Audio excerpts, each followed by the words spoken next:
திவ்யா ஆக்சுவலாக எனக்கும் ஃபிட்னஸ்க்கும் சம்மந்தம் இல்லைன்னு சொன்னேன் இல்லையா? பட் நானும் ஒரு காலத்தில் வந்து சரி நம்ம யோகா கிளாஸ் போய் ட்ரை பண்ணலாம், வாழ்க்கையில் கொஞ்சமாவது ஒல்லி ஆகலாம், உடம்பு இழைக்கலாம் அப்படின்னு சொல்லி ஒரு காலத்தில் ட்ரை பண்ணியிருக்கேன் காலேஜ்லாம் படிக்கும்போது.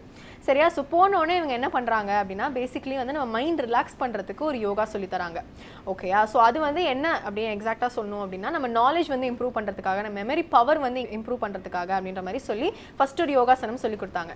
கொஞ்சம் கொஞ்சமாக நாள் போக போக இவங்களோட யோகா செஷனே எப்படி இருக்கும் அப்படின்னா ஃபர்ஸ்ட் கொஞ்சம் நேரம் தான் நம்ம வந்து உடல் அந்த எக்ஸசைஸ் மாதிரி இருக்கும். சரியா? நம்ம உடல கொஞ்சம் வளைஞ்சு நெளிஞ்சு ஸோ யோகா பண்ற மாதிரி இருக்கும். அதுக்கப்புறம் பார்த்தீங்கன்னா ஒரு டாக்கிங் செஷன் மாதிரி இருக்கும்.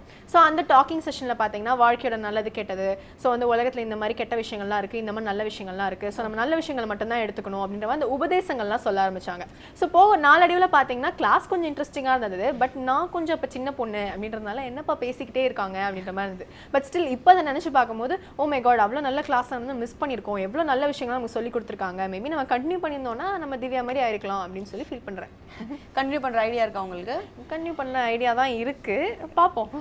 ஓகே, இதை தொடர்ந்து நம்ம அடுத்ததா என்ன பார்க்க போறோம் அப்படின்னு பாத்தீங்கன்னா மூலிகையில இருக்கிற மெடிசினல் யூசஸ் பத்தி சொல்ல வந்திருக்காரு சித்த மருத்துவர் ராஜமாணிக்கம். பார்த்துடலாமா? பார்த்துடலாம். இது மூலிகை மருத்துவம்.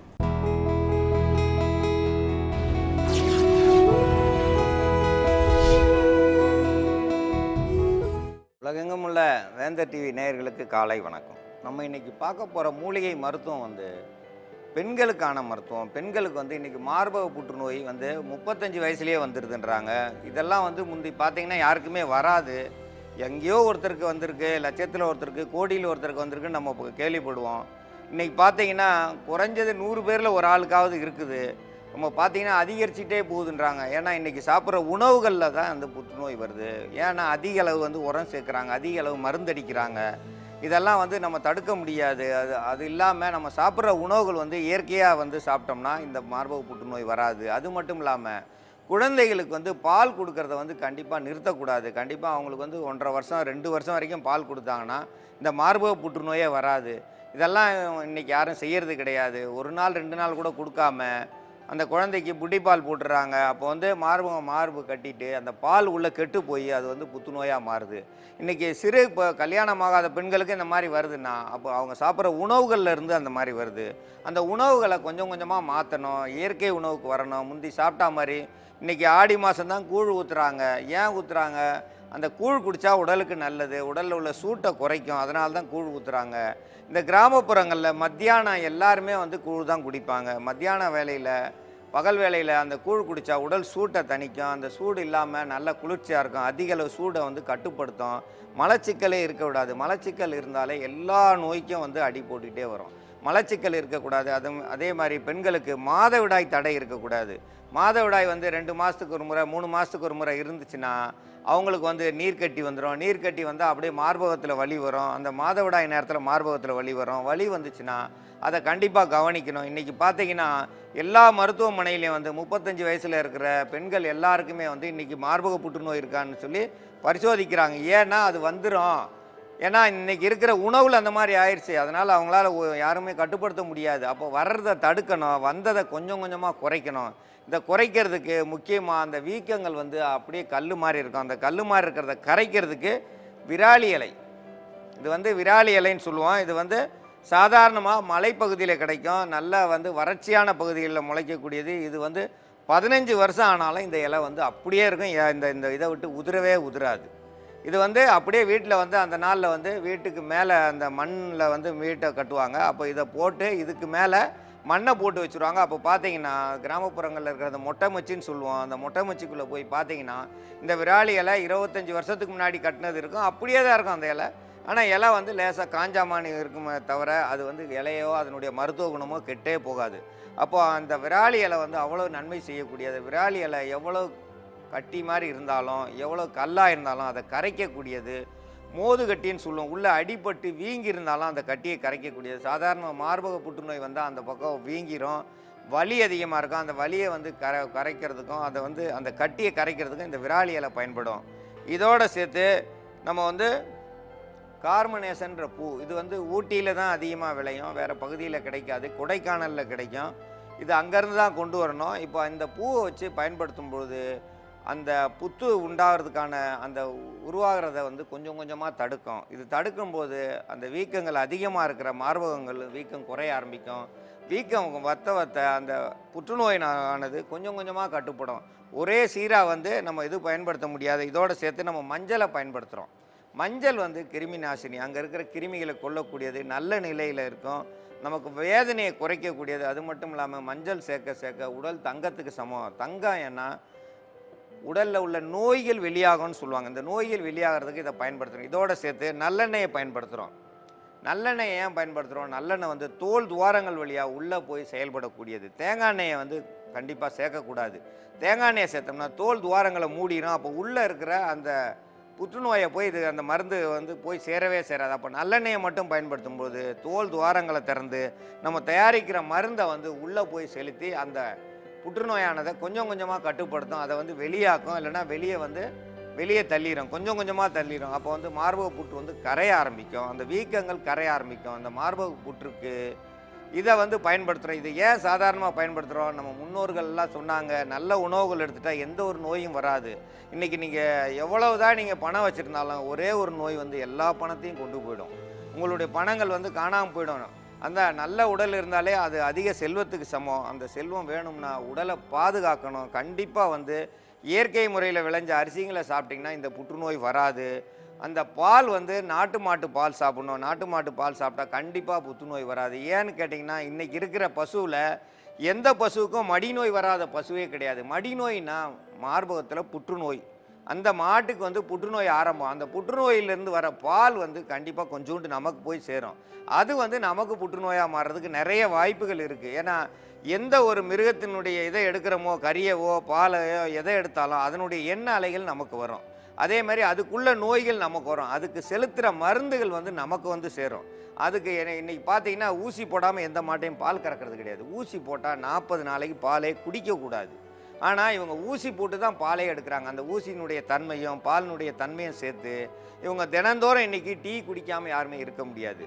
காப்பி குடிக்காமல் நிறையா பேர் இல்லை, எல்லாருமே குடிச்சு தான் ஆகிறோம். அப்போ பால் குடிக்கும் பொழுது அந்த பாலில் டீ எல்லாமே சேர்ந்தாலும் உங்களுக்கு புற்றுநோய் வர்றதுக்கு நிறைய வாய்ப்புகள் இருக்குது. அந்த வாய்ப்புகளை வந்து தவிர்க்கணும்னா நாட்டு மாட்டு பால் சாப்பிடுங்க. சாதாரண பாலை வந்து கொஞ்சம் நிறுத்தி வைங்க. இந்த நோய் வந்துருச்சுன்னா அதுக்கப்புறம் வாழ்க்கையே கஷ்டத்தில் போயிடும். இந்த நோயை சரி செய்கிறதுக்கான மருந்து தயாரிக்கும் முறை இப்போ பார்க்கலாம்.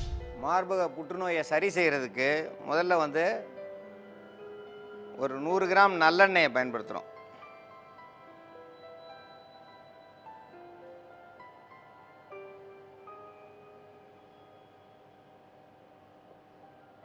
இதோட சேர்ந்து விராலி இலை,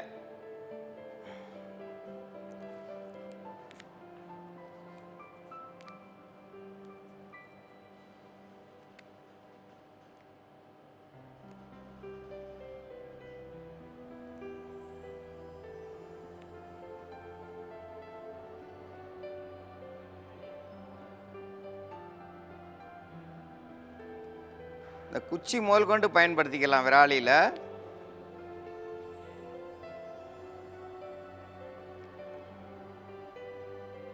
இதோட சேர்ந்து கார்பனேஷன் பூ இதில் வந்து கொஞ்சமாக எடுத்துக்கலாம்.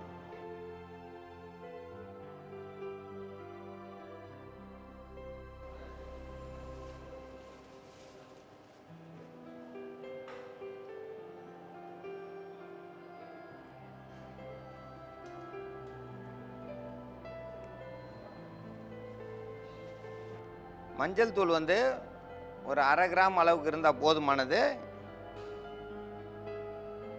இது எல்லாத்தையும் சேர்த்து நம்ம சூடு பண்ணணும்.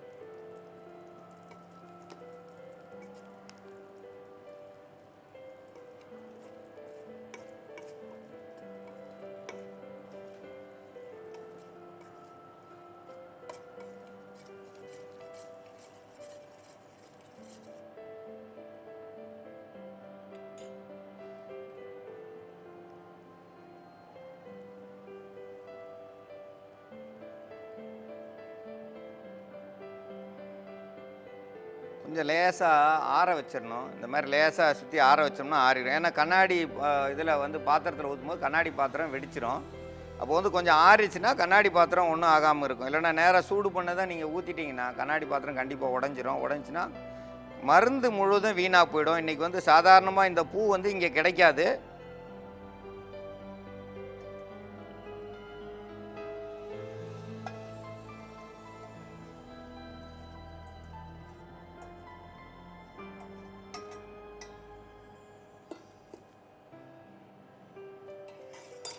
இந்த பூ எல்லாமே அப்படியே ஊறிக்கிட்டே இருக்கணும். இது வந்து அரை வேக்காடெலாம் வேக வச்சுருக்கேன். கருக விடக்கூடாது. இந்த பூ வந்து கருகிருச்சுனாலோ அந்த இலை கருகுனாலோ அந்த மருத்துவ குணம் வந்து மாறிக்கிறோம்.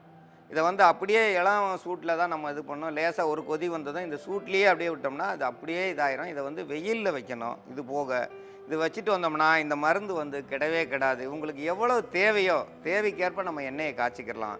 இதே வந்து உங்களுக்கு ஒரு வாரத்துக்கு வரும். ஒரு வாரத்துக்கு மேலே போட்டு வரும்போது அதிக அளவு அந்த வீக்கம் குறைய ஆரம்பிச்சிடும். உள்ளே இருக்கிற ரணங்கள் வந்து வேதனை குறைஞ்சிரும். வேதனை குறைஞ்சின்னா அந்த மார்பக புற்றுநோயானது கரைய ஆரம்பிச்சிடும். கரைஞ்சதுனாலே உங்களுக்கு சுகமாக இருக்கும். இல்லைன்னா வந்து ரொம்ப கஷ்டப்படுவாங்க. இதில் முக்கியமாக விராலி இலை வந்து ரொம்ப எவ்வளோ கல்லுமாக இருந்தாலும் கரைக்க ஆரம்பிச்சிடும். அதே மாதிரி கார்மினேஷன் பூ உள்ளே இருக்கிற அந்த புத்துன்ற அந்த புத்துநோயை வந்து கட்டுப்படுத்தக்கூடியது. இதோடு சேர்த்து நம்ம மஞ்சள் சேர்த்துருக்கோம். இது எல்லாம் கலந்த கலவை நம்ம தோல் வழியாக துவாரத்தின் வழியாக அந்த தோல் மூலமாக அந்த புத்தை போய் அடையும் போது புத்து வளர்ச்சி கட்டுப்படும். வளர்ச்சி கட்டுப்பட்டால் அவங்க உடலில் உள்ள உபாதைகள் வந்து குறைய ஆரம்பிச்சிடும். இன்றைக்கி பெண்கள் பார்த்திங்கன்னா யாரை பார்த்தாலும் இன்றைக்கி மருத்துவமனையில் இருக்காங்க. ஒரு பக்கத்தை அறுத்து எடுத்துடுறாங்க. மார்பகம் ஒரு பக்கம் அறுத்து எடுத்தாலும் அது வந்து சரியாகிறதில்ல. ஒரு பக்கத்தை அறுத்தா மறுபக்கம் போயிடும். ஏன்னா அந்த புத்துநோயானது மோசமானது ஒரே இடத்துல இருக்காது. நண்டு தான் படம் போட்டிருப்பாங்க. ஏன்னா நண்டை இந்த பக்கம் தொட்டால் இந்த பக்கம் ஓடும், இந்த பக்கம் தொட்டால் இந்த பக்கம் ஓடும். அதே மாதிரி தான் புத்துநோய். ஒரு இடத்துல இருக்கிறத அடுத்து எடுத்தால் அது வேறொரு இடத்துக்கு போயிடும். ஏன் மார்பகத்துலேருந்து நேராக வந்து கர்ப்பப்பைக்கு தான் போகும். கர்ப்பப்பையில் இருந்துச்சுன்னா கர்ப்பப்பையில் இருக்கிறத அதை வெட்டி எடுத்தாங்கன்னா மார்பகத்துக்கு வந்துடும். இது வந்து ஒன்றுக்கு ஒன்று தொடர்பு. இதை விட்டு தள்ளி போகும்போது மூளைக்கு போயிடும். இந்த மாதிரி ஒவ்வொரு இடமா இல்லாமல் அப்புறம் எலும்புக்கு போய் சேர்ந்துடும். அப்போ நம்ம சாப்பிட்ற உணவுகளில் தான் இதெல்லாம் வந்து சேருது. இன்றைக்கி சாதாரணமாக நீங்கள் எந்த ஒரு தவறும் செய்ய வேணாம். குடிக்க வேணாம், புகை பிடிக்க வேணாம், புகையிலே போட வேணாம். இன்றைக்கி இந்த பழக்கம் கெட்ட பழக்கம் எதையுமே செய்ய வேணாம். ஆனால் புத்துநோய் வரும். ஏன் வரும்? உணவு மூலயமா வருது. உணவில் அதிக அளவு மருந்தடிக்கிறாங்க. காய்கறியில் அதிக அளவு மருந்தடிக்கிறாங்க. மருந்தடிக்காத வந்து உணவுகளை எடுத்துக்கிறணும். மருந்தடிக்காத அரிசிகள் எடுத்துக்கிறணும். மருந்தடிக்காத கீரை வகைகள் எடுத்துக்கிறணும். இந்த வீட்டு தோட்டம்னு இன்றைக்கி போட்டாங்கன்னா வீட்டுக்கு மேலே வந்து நீங்கள் தான் அந்த விவசாயம் செய்ய போகிறீங்க. ஒரு தொட்டியில் வந்து ஒரே ஒரு கத்திரி செடி இருந்தால் போதும். உங்கள் வீட்டுக்கு வந்து ஒரு நாள் விட்டு ஒரு நாள் கத்திரிக்காய் கிடச்சிரும். ஒரு தொட்டியில் வந்து கீரை போட்டுக்கலாம். இந்த மாதிரி ஒவ்வொன்றா போட்டு வச்சுருந்து அதை சாப்பிட்டிங்கன்னா உடல் நல்லா இருக்கும். அந்த புற்றுநோய் வர்றதை தடுக்கலாம். எந்த நோயாக இருந்தாலும் அது வர்றதை கட்டுப்படுத்தலாம். இருக்கிற நோயை வந்து கட்டுப்படுத்தணும். புதுசாக நோய் வராமல் இருக்கிறதுக்கு இந்த மருந்தை பயன்படுத்துங்க. இதை வந்து மார்பகத்தில் தினந்தோறும் போட்டுட்டு குறைஞ்சது 4 மணி நேரமாவது இந்த எண்ணெய் இருக்கணும். அந்த நேரம் வந்து துணி படாமல் இருக்கணும். துணி படாமல் இருந்தால் தான் அது உள்ளே இறங்கும். போட்டதுமே மேலே நீங்கள் துணியை போட்டிங்கன்னா அது துணி மருந்தையும் தொடச்சி எடுத்துரும். அப்போ 4 மணி நேரம் உள்ளே இறங்கினதுக்கப்புறம் கத்திரிக்காய் ஒன்று எடுத்து லேசாக அறுத்துட்டு தோசைக்கல்லில் சூடு வச்சு அங்கே மேலே ஒத்தனம் கொடுத்தீங்கன்னா அந்த மார்பக வலி குறையும். வலி குறைஞ்சின்னா உங்களுக்கு வேதனை குறையும். கொஞ்சம் சுகமாக தூக்கம் வரும். இல்லைன்னா தூங்கவே முடியாது. இந்த மருந்தை பயன்படுத்தி பயன்பெற வேண்டும் என்று கேட்டுக்கொள்கிறேன்.